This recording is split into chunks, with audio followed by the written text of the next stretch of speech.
What's going on, Colts Nation? Welcome back to another episode of Bring the Juice. Derek Larger, Cody Felger joining me as always. Guys, today we're going to talk a little bit about this Colts offensive line and where things stand. As of today, when we're recording this, the Colts have signed Dennis Kelly from the Tennessee Titans. And that now adds another tackle to this list of guys that we just received. So, I mean, it's fair to say, Cody, that over the last few weeks, the Colts have really been dabbling into adding more pieces to this offensive line. We've kind of been talking about the necessity of potentially getting some more interior offensive line depth. Well, with this Dennis Kelly news, that could potentially have solved the problem without actually directly solving the problem. But we'll hop into this real quick. As it stands right now, guys, what the starting five would look like right now for the Indianapolis Colts. And Cody, I'll go to you after I mention this. So right now, as it looks, it's Matt Pryor at left tackle, Quentin Nelson at left guard, Ryan Kelly at center, Danny Pinter at right guard, Braden Smith at a right tackle. Am I correct in assuming that's what it's going to look like right away? Yeah, I think if you're playing tomorrow, those are your five starters. But saying that, now you've added Bernhard Raimann in the draft in the third round. A lot of people considered him an early second round pick, one of the better players in day two, and he falls all the way there. We've talked about him before. I don't know if he's necessarily ready to be your day one starter, but I think he certainly, Derek, has a chance to compete.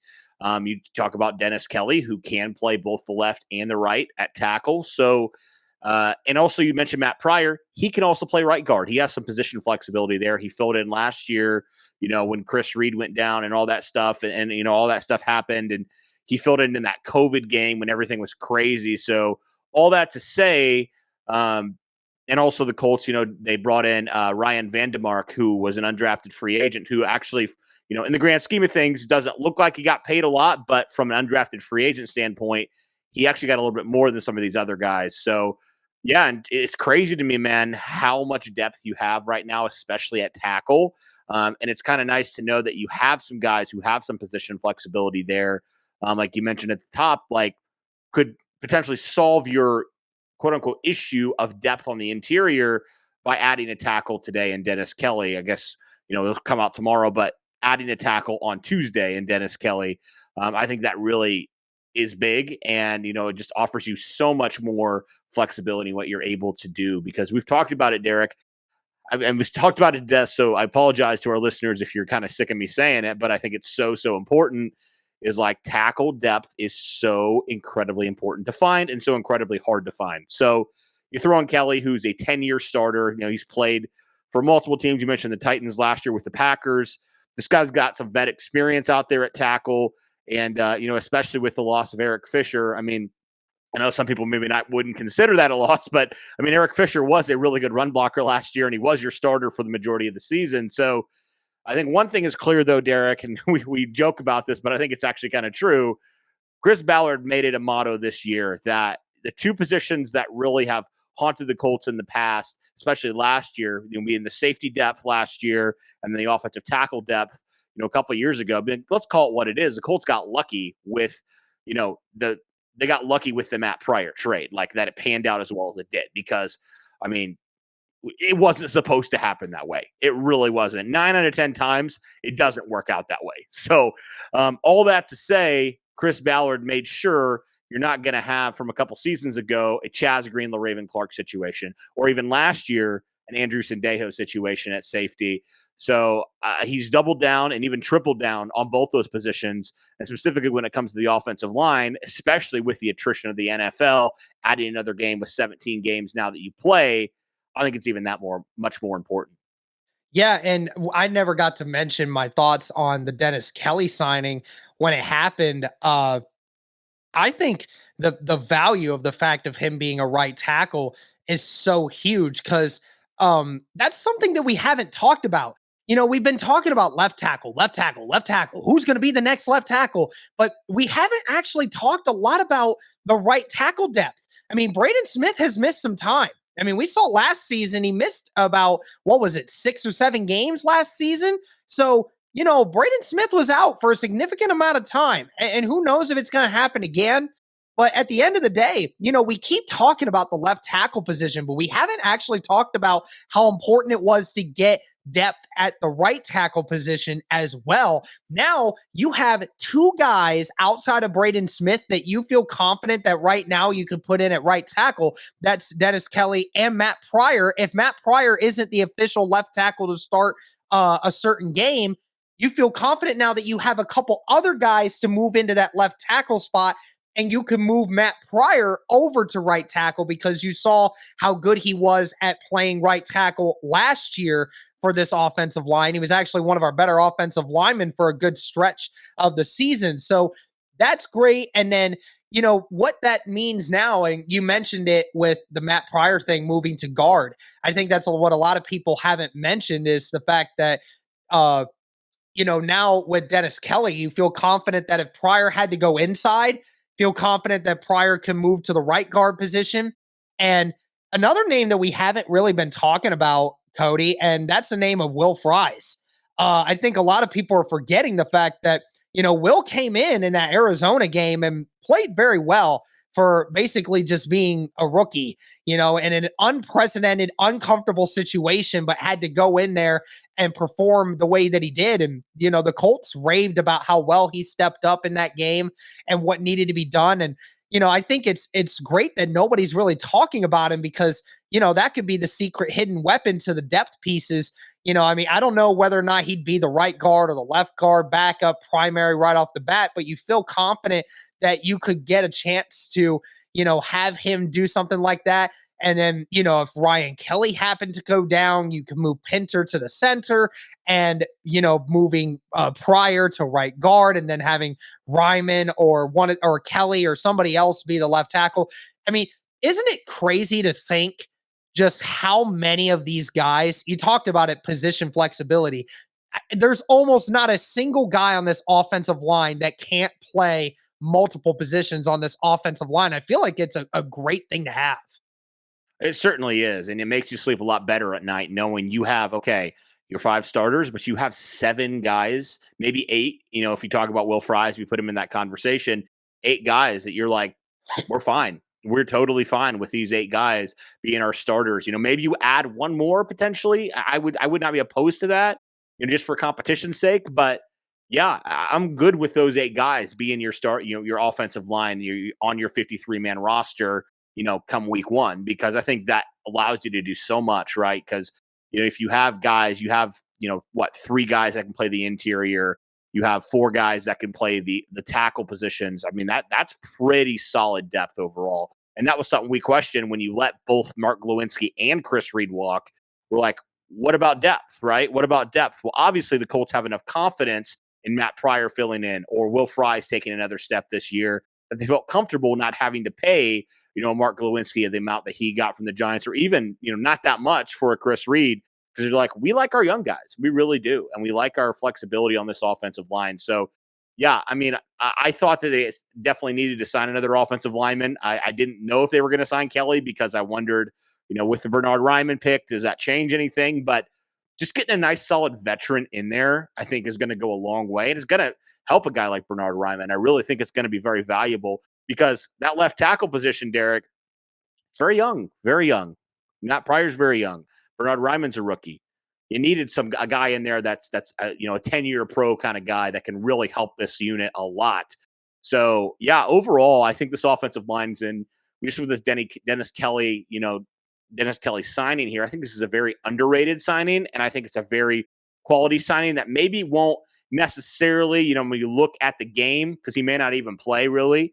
It may not necessarily be like, wow, that was a slam dunk, but I think just from what he can help teach and the veteran experience that he can bring to this unit, I think it's big. I really do. Yeah, I mean, it opens up all different kinds of possibilities, being another one of those flexible guys for left tackle and right tackle, having experience of playing at both positions, again, has played and blocked for some good quarterbacks in this league, has had a lot of experience. So it's always a great thing to add to ensure that depth is untampered with throughout all season. Again, God forbid something happens like what we saw last year with COVID, and then on top of it, injuries that pile along with it. having some of those guys in there really does help. I mean, when you Yeah. look at the Yeah. left tackle position specifically, who do you truly think is going to be the starter come week one when after training camp is done and the season is in full swing? Who do you think really struts out there for week one of the NFL season for the Colts? I mean, again, this is subject to change because we all thought, it really comes down to training camp. How do they look training camp, preseason, stuff like that. But I think if I'm a betting man, I'm gonna take the safe option to go with Matt Pryor as it stands right now. But again, like I said on the podcast that we dropped yesterday, I would not be surprised at all if Bernard Ryman's going out there and he's absolutely balling. I wouldn't be shocked at all if he's your week one starter. And could Dennis Kelly secretly, he could be kind of that dark horse candidate to be your starter at left tackle. Like, I wouldn't hate it. I wouldn't love it because I would like a guy like Bernard Ryman to take that leap. But I think if you're making me choose right now, all indications are the Colts, and the Colts have even said this, right, that Matt Pryor is going to get the first look at left tackle. So I think right now, if I'm a betting man, I'm going with Pryor, but that could be subject to change based off of how they look in training camp and preseason and such. And I think it's a point to mention that it most likely will be the case that Matt Pryor is not going to be the starting left tackle for the majority of the season. There could be a bunch of times when some guys get hurt and Matt Pryor may end up being a right guard or a right tackle at some point later in this season, having to start in those positions. And then Yep. Ryman or Kelly are going to have to be in that situation. So, Yep. I mean, week one starter, I think people just need to understand that there's probably going to be two or three different guys that play the left tackle position for the Colts this year. That's just due to the fact that Ryman is not, is basically a rookie. He still has time. He still has to learn, still has to bulk up. But, I mean, the sky's the limit for him. I mean, it's just going to be a thing of finding out who does the best on every given Sunday. And then you talked about Ryan Vandemark.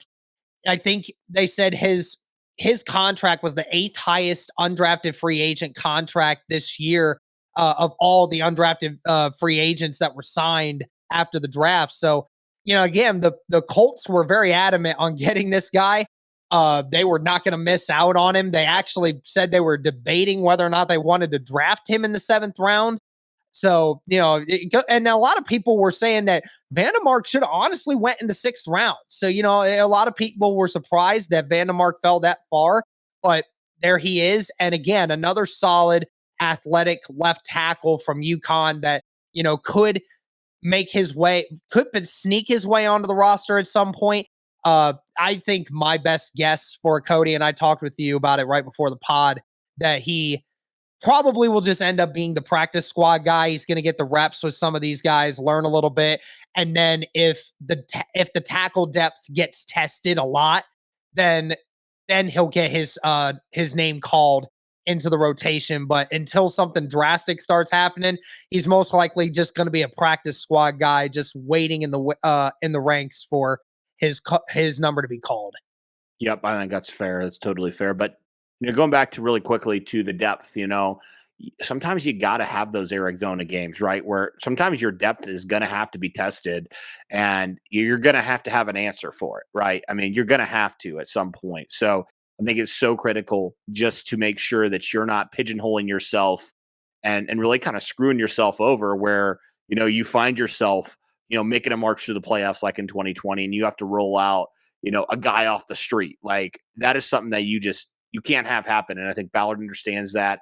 And he doesn't want that to happen, and I think just the quality of depth that you have and the experience that you bring in with a Dennis Kelly and the position flexibility and all those things, I think it's going to serve you really well going down the stretch. I really do. I think it's going to be really, really good for this team. To just be able to have some fresh bodies in there and some guys that can help in relief. And you're not going to lose that much. Obviously, from starter to backup, there's going to be some sort of drop off, but it's not going to be the, what it was last year with Julian Davenport type of drop off. So, yeah, all that to say, man, I think this offensive line's in a pretty good place. I really think that this unit, while we were a little bit nervous early on when they were allowing a couple guys to walk, I think they've found some solid answers, and I think overall this offensive line is in position to be one of the better units again this year. It kind of had I think a little bit of a step back last year in some ways, and more in pass protection standpoint from the left tackle, and obviously due to the injuries and things of that nature. But although all things considered, I think this offensive line with this Dennis Kelly signing, I feel a lot better now about just the depth overall on this team and on this offensive line. So I'm excited to see how this unit works together here in this next season. Absolutely. I right now I would put this depth and the flexibility of this depth and what they have on the line up against pretty much anyone's in the league right now. I mean, Ballard in a month's time has done absolute wonders to, see do what a lot of people were saying was an extremely weak unit at that point. Now has a amazing amount of depth, and it's fantastic. It's just ultimately the point is, where do we go from here? What happens, and who beats everybody else out. But it'll be interesting to say the least. I mean, training camp will be a lot of fun to watch some of these guys compete and see who's winning reps and who's getting dominated. We'll have to see, and we'll keep an eye on that for sure. But let us know your guys' thoughts in the comments on where you stand with the depth and the flexibility of this offensive line now versus what it was just a month ago. Let us know your thoughts on the Kelly signing. Let us know your thoughts on Matt Pryor in that left tackle position. Let us know your thoughts, guys, as always. And thank you very much for the support. And as always, guys, go Colts.